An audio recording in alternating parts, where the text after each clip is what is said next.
Yeah, welcome to Trade Nuggets, brought to you by Fortress 20 Global Limited. Here on Trade Nuggets, we share tips to make your international trade transactions very easy. I'm Adito Kumademoy, your go-to trade and export management consultant, and I'm ready to take you on this exciting trade journey. Are you ready? Let's go. In this episode of Trade Nuggets, I'll be guiding you through the complete process of preparing a bill of exchange.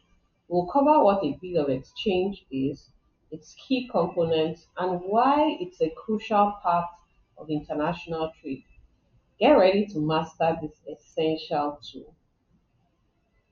In international trade, a bill of exchange is a financial document that serves as a written order from one party, the drawer, to another, the drawee, to pay a specified sum of money to a third party, the payee, or the bearer at a future date or on demand.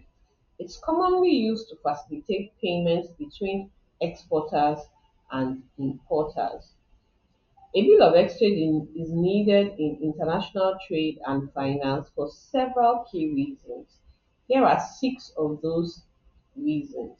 Number one, to facilitate trade transactions.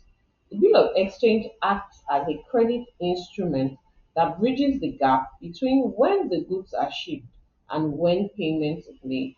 Number two, for legal protection. The bill of exchange is a binding document for legal recourse if the buyer defaults on the payment. Number three, for negotiability. The bill of exchange can be used or transferred to a third party, offering flexibility in payment. Number four, to facilitate financing. The bill of exchange can be discounted with a bank for short-term financing, which boosts liquidity. Number five, for risk management. The bill of exchange helps to mitigate payment risk by clearly defining terms and conditions. Number six, to support documentary credit. The bill of exchange is often required in transactions involving letters of credit to ensure compliance. Who are the parties to a bill of exchange? There are typically three parties to a bill of exchange. These parties are the drawer.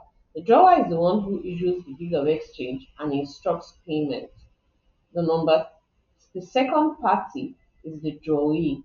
The drawee is that party that the bill of exchange is directed to, typically the bank. And lastly, the payee, who is the recipient of the payment.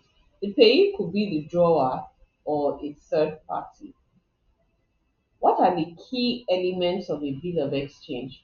The bill of exchange contains several key elements that make it a valid and enforceable financial instrument. These elements are written order. The bill must be in writing. Number two, unconditional order. The bill must state an unconditional order to pay.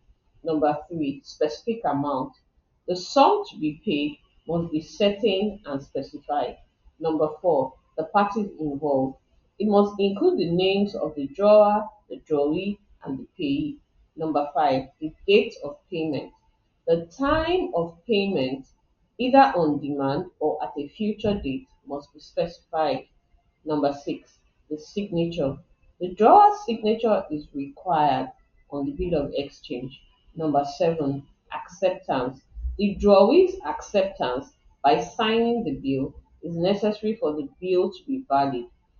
These elements ensure that the bill of exchange is legally enforceable and clearly communicates the obligations and expectations of all the parties involved in the transaction.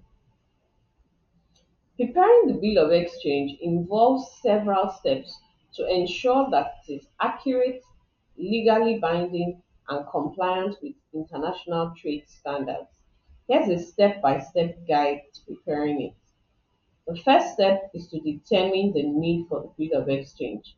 As, as the person preparing the bill of exchange, you have to confirm that the bill of exchange is required for the transaction.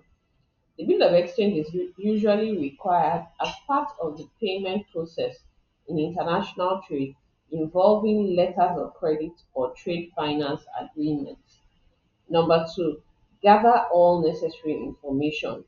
You need to collect all relevant details, including the names and addresses of the drawee, drawer, and the payee, the amount to be paid in figures and words, the payment terms and maturity date, the currency in which payment is to be made, the date and place where the bill is to be drawn.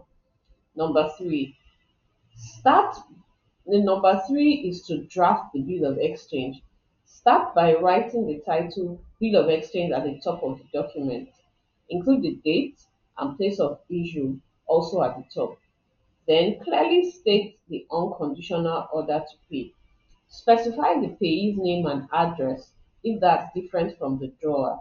Provide the drawer's name and address and the drawee's name and address. Indicate the payment terms, for example, payable at site, 30 days after site, or on specific date. State the amount in both figures and words to avoid any ambiguity. Then include the maturity date, the date at which the payment is due, if it's a time bill of exchange. Then you have to clearly mention the currency of payment. In the course of this video, we'll review a sample bill of exchange together. The fourth step to preparing the bill of exchange is to sign the document.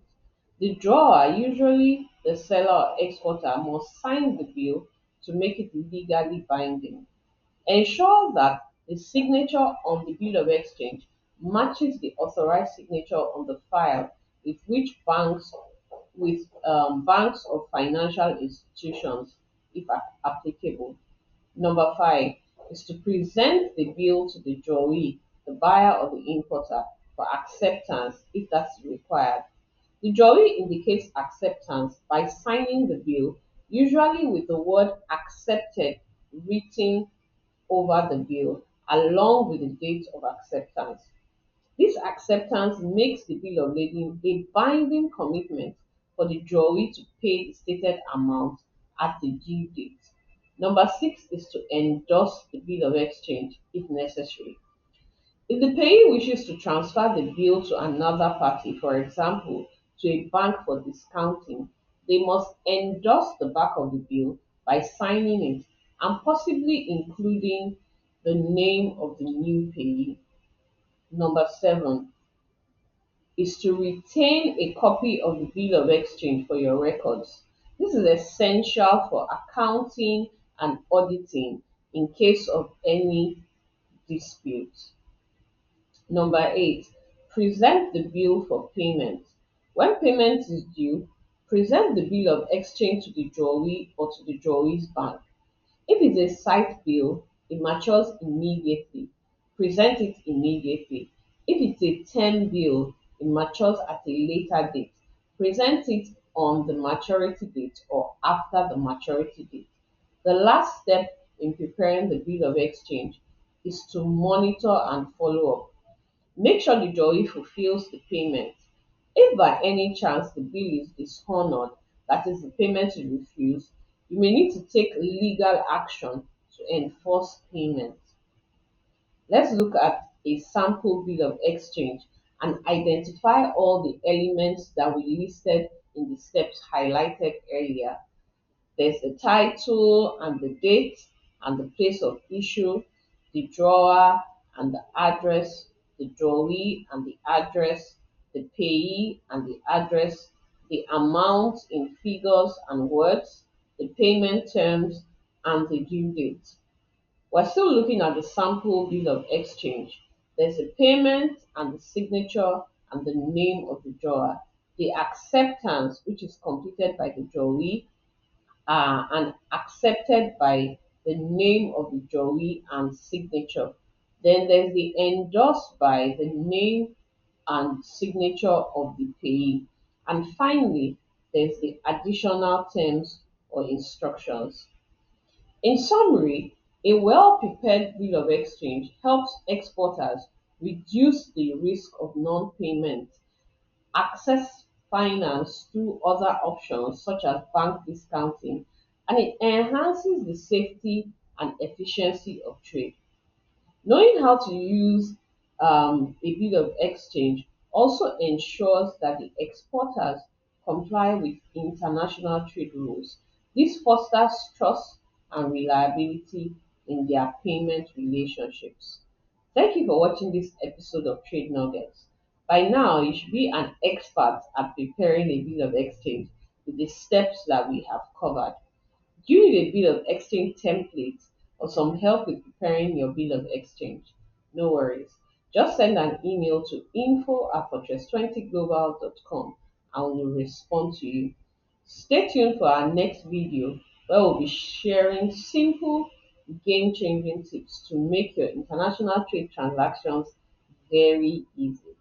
Don't forget to like, subscribe, and share this video with other trade enthusiasts. Have an amazing day, and I wish you outstanding success in your international trade journey.